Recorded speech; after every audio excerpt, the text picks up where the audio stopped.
Fala galera, Renato Moicano aqui e eu acabei de fazer esse canal porque eu quero fazer mais podcasts, quero fazer conteúdo em português, quero falar um pouco das minhas opiniões.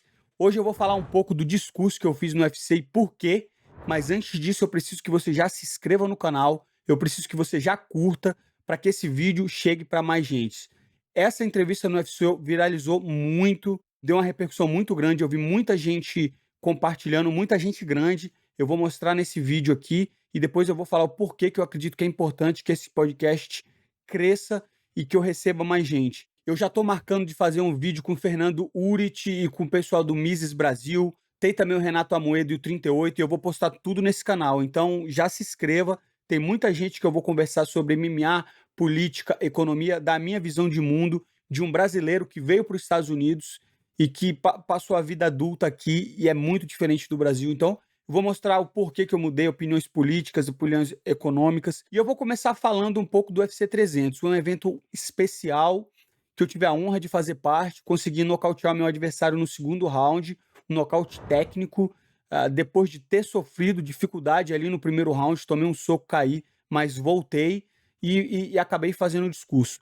Antes de falar sobre o discurso, eu quero falar como é importante o valor de uma ideia. E eu vou explicar todo o processo, como eu passei a pensar como eu penso hoje. Mas olha que interessante, com esse discurso, as procuras do termo Ludwig von Mises, as 6 lições e liberalismo clássico explodiram na rede social. Isso quer dizer que você tem o poder de fazer com que sua voz seja ouvida com a internet. A internet é uma ferramenta muito importante porque ela é muito mais descentralizada do que a mídia tradicional.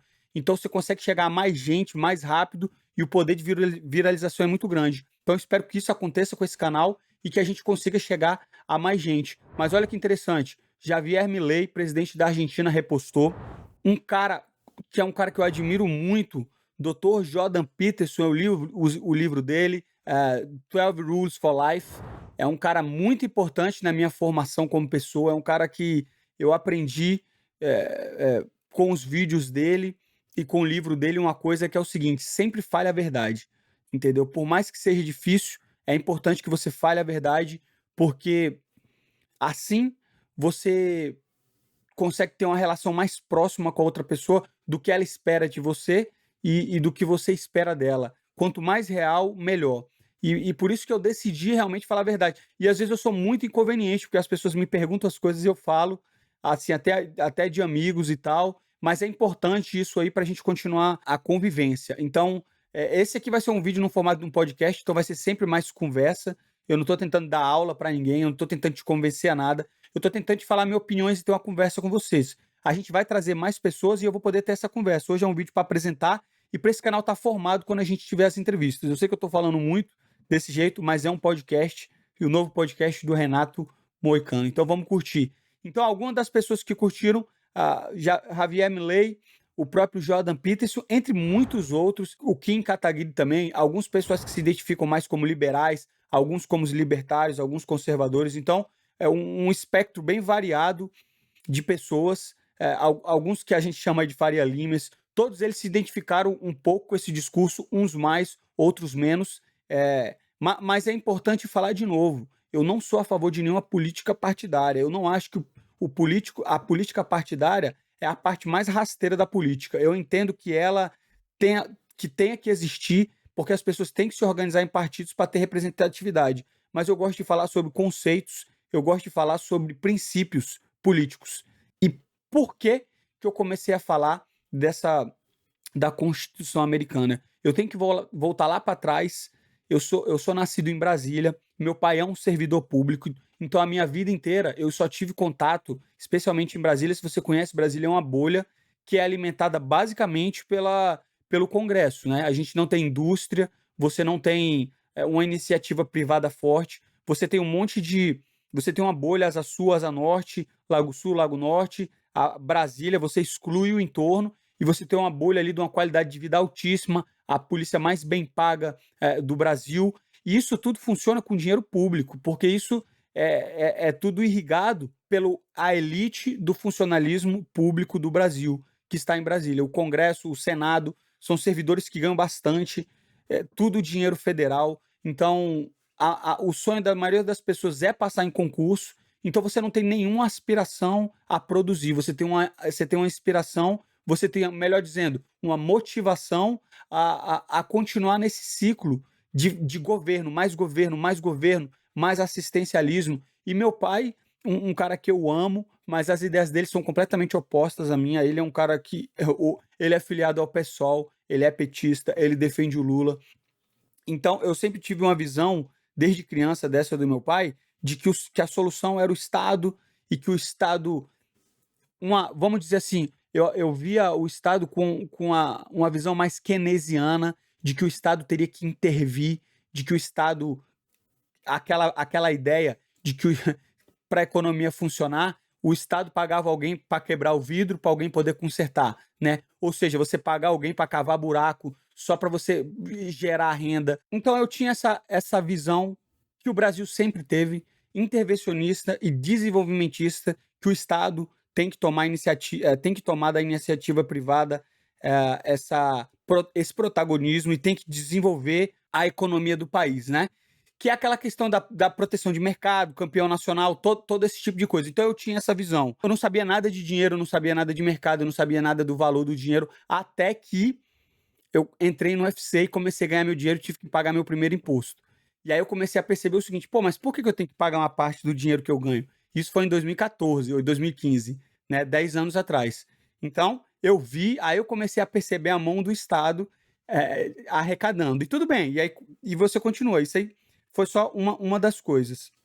Mas eu estudei um pouco de história, a história dos Estados Unidos, a história do Brasil, como os Estados Unidos surgiu. E os Estados Unidos surgiu, antes de tudo, de uma reforma liberal, porque muita gente associa o liberalismo à economia, mas o liberalismo ele nasce também de um desejo de também professar outras práticas religiosas. Porque se você lembrar, na Europa, né, no tempo das grandes monarquias, você era obrigado a servir e a seguir o culto religioso do monarca, né? E nessa época nasce o protestantismo, né, com Martim Lutero, e essa ideia de descentralização, essa ideia de que a Igreja Católica, né, como um monólito lá do Vaticano, ditando regras e com a hierarquia toda definida, era uma ideia que não agradava, e sim a ideia de que o indivíduo tinha que ler as escrituras e dali que ele tinha que tirar o caminho dele. Dessa forma, eles vêm, né, os protestantes, os puritanos, eles vêm para as colônias da Inglaterra para formar um novo país. Não um novo país, mas eles queriam distância, eles queriam liberdade religiosa, eles queriam liberdade econômica. Então, eles vêm para os Estados Unidos com essa ideia. E é engraçado que os Estados Unidos é formado com essa ideia, mas vieram pessoas de todos os tipos de designação religiosas. Então, vocês tinham os Quakers, você tinha os caras que tem até hoje, né? Que agora eu não me lembro o nome, mas que os caras vivem até hoje, os Amish. Você tinha pessoal da Inglaterra, você tinha pessoal da Alemanha. E o que aconteceu? Cada pessoal desse foi para um país não, foi para uma das colônias. Então, as 11 colônias decidiram o seguinte, ao tempo, eu estou dando um grande resumo, mas eles foram se virando o seguinte, ó, cada colônia dessa aqui vai ser de uma forma, ninguém vai interferir na outra. Depois de muito tempo, eu vou dar uma grande resumida aqui, os Estados Unidos já com uma colônia estabelecida, começou a pagar, tinha que pagar impostos para a Inglaterra, até que eles fizeram o Stamped Act, né, que era tipo, eles teriam que pagar imposto para qualquer documento para a Inglaterra.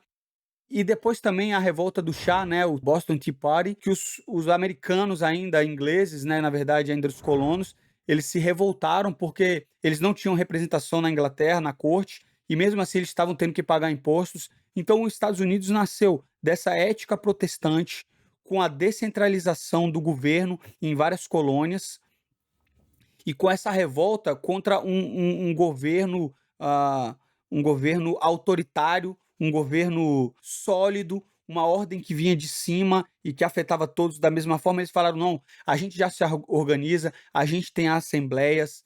Depois eles tiveram a Revolução Americana, no qual eles derrotaram os ingleses e conquistaram, né? Tiveram a ajuda da França. É uma história muito interessante, a história dos Estados Unidos, como é que uma colônia fraca, com pouca gente, por isso que eles falam dos 3%, somente 3% da população da colônia lutou contra o Império, porque essa é a população que está disposta a lutar e morrer por uma causa, e é mesmo assim nos dias de hoje. a grande maioria silenciosa não vai fazer nada, mas esses 3% podem mudar sempre qualquer coisa. Então, é um capítulo da história que eu acho que a gente no Brasil não vê muito, a história americana. A gente vê muito Revolução Francesa, a gente não vê também sobre a Revolução Gloriosa. Isso tudo sempre tem um motivo. Mas a questão que me pega da Revolução Americana é como é que esses 3%, esses americanos, derrotaram o maior império da época, o Império Inglês, não só com as ideias, mas também com atitudes, e formaram essa primeira república, que obviamente a gente não pode ver nos mesmos dias de hoje, são dias completamente diferentes, mas os princípios que eles seguiram foi o que fez os Estados Unidos ser rico e próspero e ser uma nação. E quais foram esses princípios? Primeiro, a primeira emenda da Constituição, que é a liberdade de religião. Eu acho que isso é o mais importante. Então aí você começa a ver o Estado laico, né? Um Estado em que todo mundo pode ter religião diferente. Ou seja, não é um rei que é católico ou anglicano, ou seja lá qual é a dominação dele, e todo mundo que tiver outra religião está errado. Não. Então essa é a primeira coisa antes do freedom of speech, né? Antes da liberdade de expressão, é a liberdade de religião. Depois da liberdade de religião, é a liberdade de expressão. Porque quer dizer o seguinte, se você fosse na Inglaterra lá e falasse mal do rei, ele te matava. Então, num país que você pode falar o que você quiser, isso é muito importante. Se você não pode, você é um escravo. E aí vem, esse que é interessante, a progressão das emendas. Então, a segunda emenda qual é? O direito de ter arma e se defender. Porque sem esse direito de ter arma e se defender, até mesmo contra o Estado, você não consegue exercer a primeira, né? Então, veja como a progressão foi muito inteligente. Então, poder acreditar no que você quiser e essa liberdade de religião, ela também vai para um lado de liberdade de ideias, entendeu? Então, liberdade de religião, liberdade de fala, depois o direito de se defender para poder ter aquelas falas. E o terceiro, que é bastante importante, é a propriedade privada. Se você lê o artigo lá na Constituição, ele fala que nenhum guarda, que ninguém do governo, no caso seria, né, da monarquia nessa época, poderia entrar na sua casa sem um mandato. Então ali fica na terceira emenda, claro que você tem a propriedade privada e que aquele ali é seu. E se você não cometeu nenhum crime, ninguém pode invadir o que é seu. E isso é uma grande parte que eu acho que muita gente não fala. E por isso que eu falei das lições de Mises. O que são as 6 lições de Mises? São 6 palestras que ele fez na Argentina, explicando sobre teorias da economia austríaca, em que ele começa explicando sobre o capitalismo, depois a segunda palestra, socialismo, depois ele vai na inflação, depois ele vai no intervencionismo, depois ele vai no investimento estrangeiro, que é um tópico excelente, excelente, e depois ele vai no políticas e ideias. E você aprende nisso, nessa palestra sobre capitalismo e socialismo, um pouco do que ele chama de cálculo econômico, né? Que é uma coisa, o porquê que o socialismo e o comunismo não dá certo, por causa do cálculo econômico, porque o cálculo econômico, ele precisa da propriedade privada. Senão você não tem trocas e senão você não consegue definir o preço. Então, preste atenção o que fez os Estados Unidos livre. Você poder falar o que você quiser, você poder se defender de qualquer ameaça, inclusive da ameaça do próprio Estado, e você ter a propriedade privada. Por quê? Porque os meios de produção, que é o que os comunistas falam da questão da luta de classe, e que com o meio de produção que eles oprimem os trabalhadores, na verdade, o meio de produção está criando riqueza. E isso vem através da propriedade privada, e por isso que eles odeiam tanto a propriedade privada. E se você tiver a propriedade privada, você calcula o preço e você consegue, quanto mais livre uma sociedade, mais rica economicamente ela é. Então, nessas 6 lições, ele explica muito sobre isso, ele explica muito a teoria até moral sobre por que o capitalismo seria superior nesse quesito. Ele dá o exemplo dos padeiros. Então, é um livro muito interessante. É um livro muito interessante. É um livro que eu recomendo. É um livro pequeno. E o que é tão bom dele? Que ele pode mudar sua mente totalmente. E ele é fácil de ler. Ele é tranquilo. Você vai entender os conceitos. Então, esse foi um dos motivos. E tem vários outros temas para ser falado. Eu estou só dando uma abordagem para você entender o que vai ser esse podcast. Vão ser as minhas opiniões, vão ser convidados com as opiniões dele. Lembrando sempre, eu não sou o dono da razão e eu nem quero fazer você acreditar no que eu falo. Eu quero falar, se você aceitar, bem, se não aceitar, amém. Você está entendendo? E também quero ouvir opiniões dos outros e tentar entender o que eu acho. Mas a minha questão foi toda essa. Uma das grandes questões que eu vejo hoje, eu comecei no UFC lá falando sobre dinheiro. E aí, vamos falar também sobre o que é o dinheiro. O que é o dinheiro? Eu não sabia. Eu achava que o dinheiro era o dinheiro, mas o dinheiro representa trocas, o dinheiro representa troca, é somente isso. Como é que você calcula o produto interno bruto do país? Você soma tudo que o país consome. Aliás, tudo que o país produz. Então, o que eu estou produzindo, o que o cara que edita meu vídeo está produzindo, o que você está produzindo, isso é somente isso. São as trocas voluntárias que você faz e você divide pelo número de moedas, você vai ver mais ou menos o valor da moeda. É claro que eu estou falando de uma maneira bem grosseira. E o que eu quero te dizer com isso da questão de dinheiro? Porque muita gente fala em ganhar dinheiro, mas você tem que manter o dinheiro. Só que depois que eu também comecei a entender a questão da curva de juros negativa, é uma parada meio desesperadora, porque você entende que todos os países do mundo, eles agem da mesma forma. Essa moeda fiduciária, que pode ser impressa a qualquer momento, ela, o único backup dela, a única coisa que sustenta ela é as instituições governamentais do país, velho. Então as pessoas, o dólar hoje, ele é a moeda de troca do mundo. Aí tem uma série de acordos lá, o acordo de Bretton Woods, Segunda Guerra Mundial, isso é outro tópico também, eu não vou ficar falando de tudo isso. Mas o que eu quero te dizer é o seguinte, por quê? Porque as pessoas confiam no dólar como moeda de troca? Por causa das instituições americanas. Isso está mudando porque eles estão abusando do poder. O débito dos Estados Unidos hoje é de 34 trilhões de dólares. Ou seja, eles devem 34 trilhões de dólares, enquanto o produto interno bruto eu acho que é 27. Então é isso que eu quero explicar para vocês. Por que, que o dinheiro está perdendo valor vertiginosamente? E não adianta você só ganhar dinheiro, como eu ganho no UFC. Você tem que reinvestir.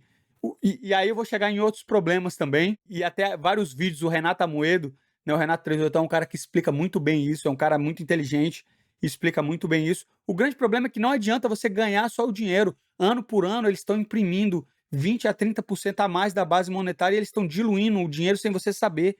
A gente no Brasil conhece sobre inflação, quem viveu aí, quem é mais antigo.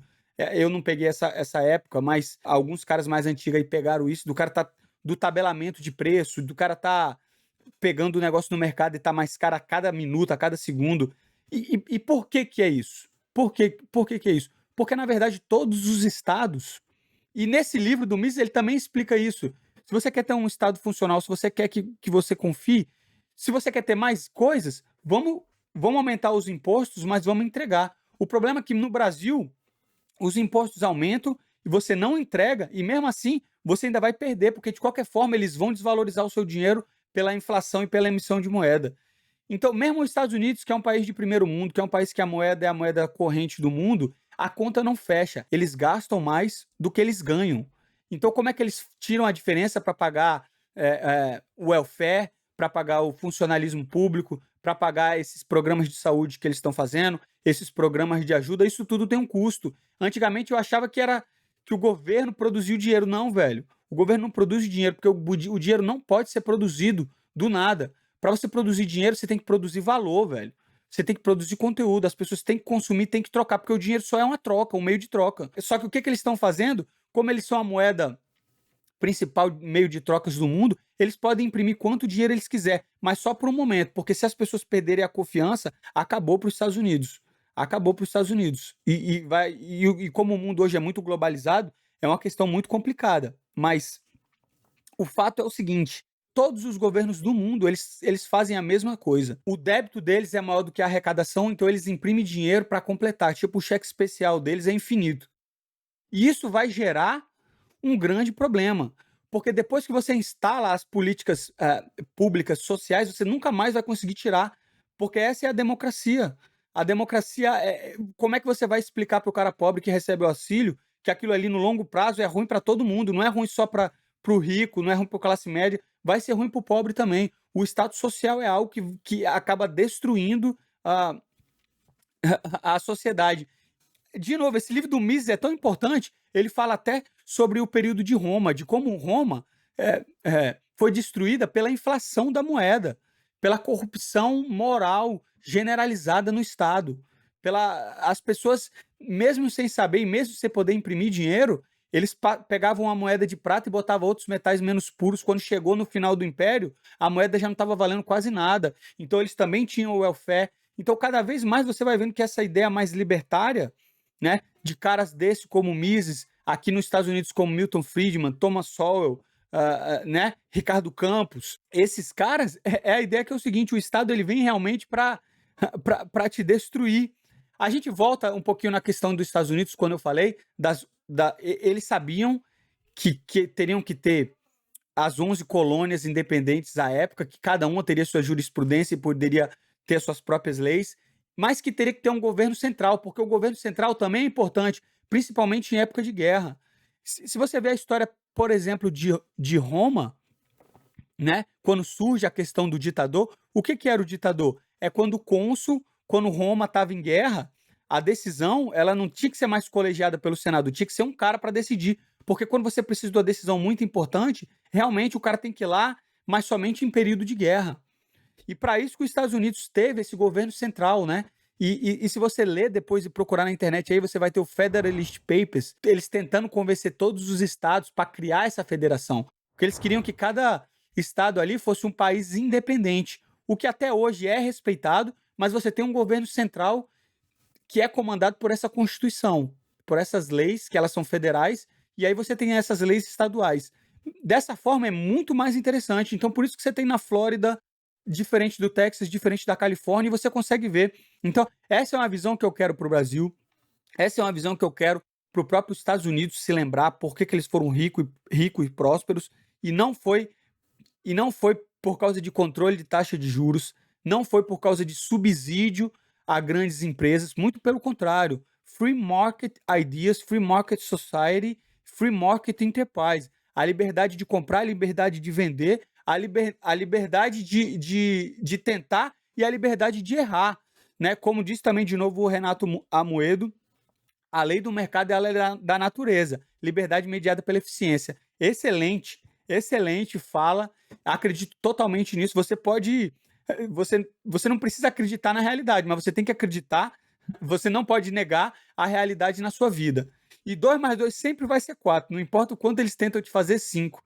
Já fazendo uma referência keynesiana, e que também me lembra muito lá o 1984, lá quando o Winston tá na sala 101, né? Então é isso. É lembrar o seguinte: o Estado, para mim, eu não sou um anarcocapitalista, eu acredito que o Estado é necessário, mas ele precisa ser controlado, porque o poder absoluto ele tende sempre a controlar absolutamente. O poder tem uma sede por mais poder, como o dinheiro tem uma sede por mais dinheiro. Por isso que a gente tem que descentralizar, deixar os melhores fazer, mas sempre que se tratar do governo, a gente tem que estar suspeito. O governo nunca pode estar acima de qualquer suspeita. Pelo contrário. E quando eu era criança, eu achava que o governo era feito de pessoas super inteligentes, que os deputados eram pessoas super capazes, eram os mais inteligentes do país. Muito pelo contrário. Eles são pessoas normais que tomam decisões totalmente erradas. Eles são só. É uma grande representação do povo. Porque a democracia hoje, em todos os lugares do mundo, ela é feita de duas formas: ou pelos grandes lobistas que têm grandes laços com os políticos e financiam as campanhas dele para passar suas leis que favoreçam as suas empresas, ou esse grupo de representatividade de pessoas como, sei lá, um cara que é vigilante ou um cara que é lutador de MMA que fala para essas classes e que representa essa classe. E eu não estou dizendo que isso. A ideia de república é muito anterior a isso. Você tinha que governar para toda a população. Isso aí é uma ideia mais nova desse grupo de classe, dessa representação. Mas é o que nós temos e é disso que vai se tratar o canal, Viagens Mano Moicano. Mas não só isso, às vezes a gente vai falar de luta. Eu quis falar um pouco do discurso, quis apresentar um pouco do canal para vocês. De novo, se você assistiu até aqui, me deixa saber o que você está pensando. Esse é o tipo de conteúdo que a gente vai trazer para cá. Vou trazer bastante pessoas, até em loco também. Eu estou com um estúdio em loco para ter outras pessoas que estiverem aqui nos Estados Unidos para a gente debater sobre esse tipo de assunto, que é muito importante. A política, de novo, nada de política partidária. Sempre princípios econômicos, princípios políticos, princípios morais. É outra coisa muito importante. Por que que a ética protestante ela se deu tão bem com o capitalismo? E até a gente tem um livro disso aqui, Max Weber, né? Ética Protestante e o Espírito do Capitalismo. Porque é o seguinte, muita gente pensa que o livre mercado é ruim porque vai ser aquela coisa desgraçada que foi lá na Europa vitoriana, criança limpando chaminé. Isso é ruim, isso não é bom. Mas com o tempo, a competição vai se nivelando, porque essa que é a parada. Você quer pagar, a verdade é essa, você quer pagar o menor preço pelo melhor produto. E para isso as empresas e as pessoas elas vão competindo até ver quem é o melhor a entregar isso. Entendeu? Sem subsídio. É muito importante falar isso. Mas ela precisa de uma coisa: a livre O livre mercado e a livre prática de trocas, ela precisa de segurança. Ela não pode existir nenhuma fraude, entendeu? E eu acho que a religião é muito importante nisso, porque se você tem uma família que você ensine esses aspectos religiosos, e quanto mais eles puderem agir na linha nessas trocas, é melhor. E por isso que eu acho que os Estados Unidos foi um grande sucesso aí no começo, por essa ética protestante religiosa e pela ética de trabalho, entendeu? Muita coisa para falar hoje. Também tô fazendo uns vídeos no meu canal principal lá, que é o Manny Moicano, que eu falo só sobre MMA, mas estou tentando esse conteúdo novo. Nesse estilo podcast, vamos ter convidados, ou se for um vídeo para lançar, mande para o máximo de pessoas possíveis para que esse canal já tenha uma relevância quando eu for convidar pessoas para debater esses temas. E me deixe saber quem que vocês querem que eu convide aqui nesse canal, beleza? Valeu, um grande abraço, esse foi o vídeo de hoje. Clica no botão os.